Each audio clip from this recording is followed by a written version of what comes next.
The filming locations of Gilmore Girls you can actually visit for free, Burbank Media Center edition. And a crazy thing that happened the day we filmed scenes from a mall. Was the scene in the store where Emily goes nuts filmed in a public location? No. Macy's, while public, and you can go visit that location today, was not open to the public when we filmed that scene. Now, all the Macy's scenes were shot in one day. The day before we filmed at Macy's, production had moved all of base camp and the production trucks to the mall. We filmed a quick scene before wrapping early for the night. The next day, we had a super early call so we could film all of the scenes inside Macy's before the store opened. The only problem is it's Gilmore Girls, and we did a lot of takes, and it was a very complicated set to work on because it was a practical location.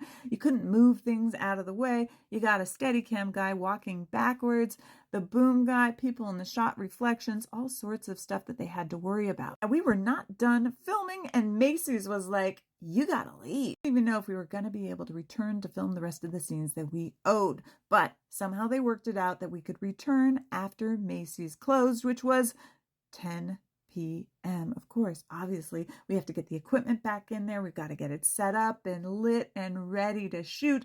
And I don't even think we needed to film that much. It was just one quick little scene. So the scene where Rory put on the hat. But what did we do in between?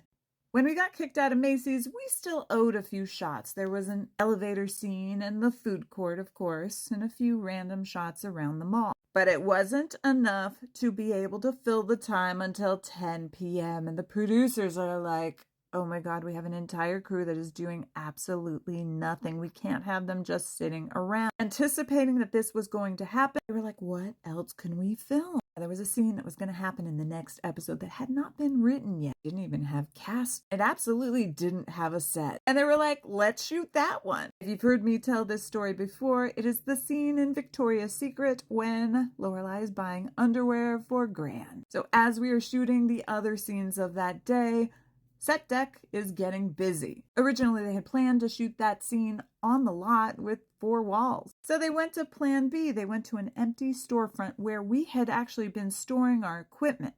They decided to use the front part of that store, which had recently lost its lease, so most of the walls were there. They just needed to maybe change some paint and add some set dressing pieces into the mix. Casting had to cast the actress that was going to say the lines against Lorelai, and of course, Lorelai, Lauren Graham, needed to memorize those lines. We also had to get costumes for them as well. Meanwhile, once we finished shooting the other scenes, the crew waited and waited.